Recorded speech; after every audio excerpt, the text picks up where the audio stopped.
Hello, how's it going, everybody? Today we're going to go over chapter 7.5, parallel lines and proportional parts. We're going to focus on parallel lines today. So we're going to talk about, basically, parallel lines, triangle proportionality theorem. In essence, what it says, if this is a parallel line to this, so basically, if those two are parallel, so si esas dos líneas son paralelas, then this side and that side, so esas dos lados, they're going to be proportional to those sides. So van a ser proporcionales a esos dos lados. All right, so again, if the two lines are parallel, then those four sides are going to be proportional. So otra vez, si esas dos líneas son paralelas, entonces esos cuatro lados van a ser proporcionales. All right, so let's go ahead and look at a couple of problems. We're going to be solving for x. So vamos a resolver por la letra X. All right, so since we know that those two lines are since we know that those two lines are parallel, then we know that the four sides are proportional. All right, so como ahí nos está dejando saber que son paralelas, son líneas paralelas, entonces los cuatro lados van a ser proporcionales. So let's go ahead and do this. Now the first thing we gotta do is we gotta look for that side. Well, we know this is 45 and the whole thing is 55. So if I want to find that side, all I got to do is 55 minus 45. All right, well, that's going to give me 10. So now I know that this is 10. All right, now let's go ahead and set up the equation. Vamos a acomodar nuestra ecuación. And let's go ahead and set up the first ratio. So that's going to be that one and that one. So x divided by 36 is equal to, and now we're going to do this one and that one. 10 divided by 45. Okay, so una simple ecuación. Now we're going to go ahead and multiply, cross multiply. Una multiplicación cruzada. So, la X con el 45, X times 45, so that's 45X. Y el 36 con el 10. So 36 times 10, which is going to be 360. And now we have a simple equation, una ecuación muy fácil de un paso. We're going to go ahead and divide everything by 45. We know that becomes a 1. And now we're left with x is equal to 360 divided by 45. Make sure that you double check with your calculator, and this is going to be 8. So now we know that this is equal to 8.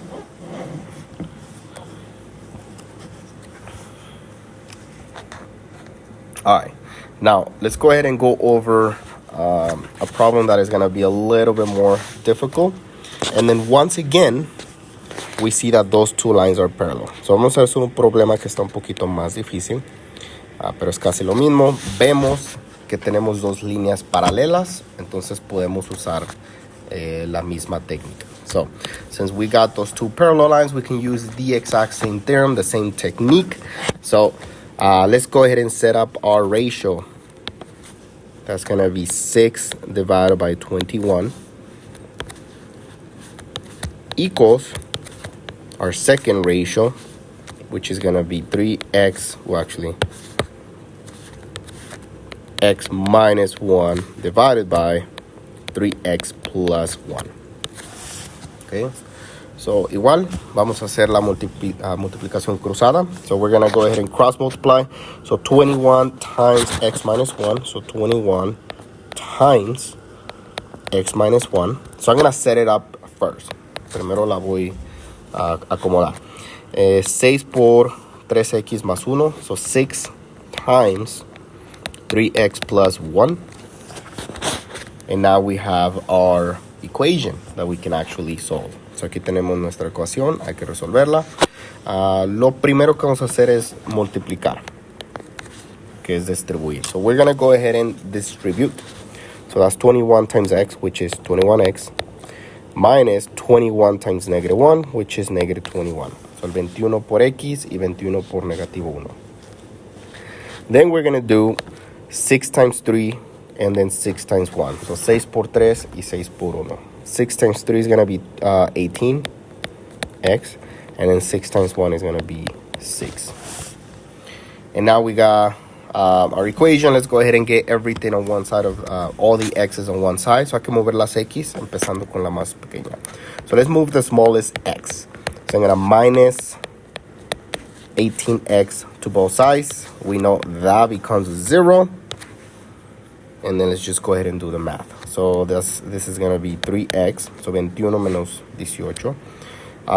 Then esto nomás lo bajamos. Let's just go ahead and drop that. That's gone. And then that's a 6. Cool. Now let's go ahead and move the negative 21. So I'm going to add 21.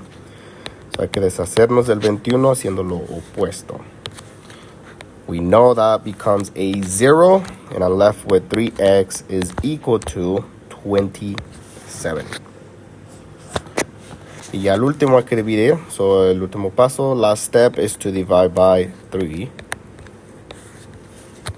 We know that becomes a 1, and now you're left with x is equal to 9.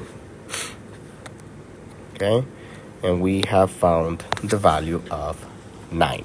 So in essence, it's pretty much the exact same thing we've been doing. This is just an actual official theorem. So básicamente lo mismo que hemos hecho, solamente que esta vez tenemos la teoría. Now, before I let you guys go, I do got a couple problems that I want you to do.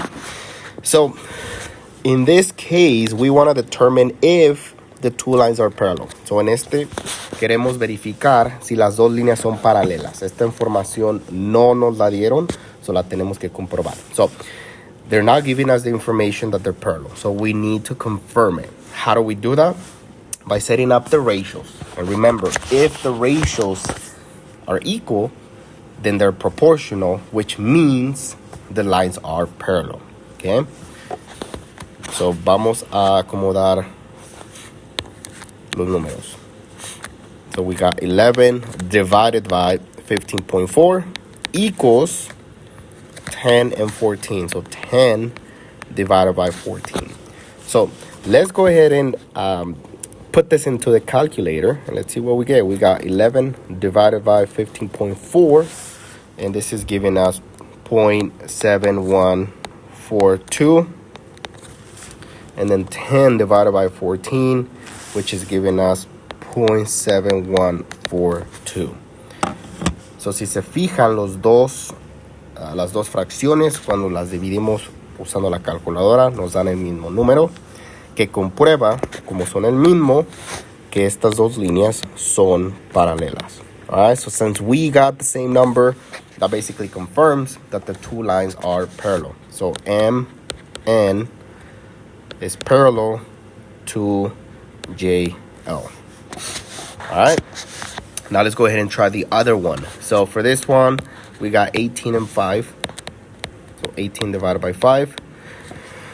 And then we got, that should equal to 15 divided by 4. So same thing. 18 divided by 5 gives us 3.6. And then that should equal to 15 divided by 4. And in this case, we get 3.75. So si se fijan, agarramos un número diferente que comprueba que estas dos líneas no son paralelas. So in this case, since the numbers are different, this confirms that these are not parallel lines. So we can say not parallel. All right, go ahead and make sure that you guys complete the practice, and I will see you guys tomorrow.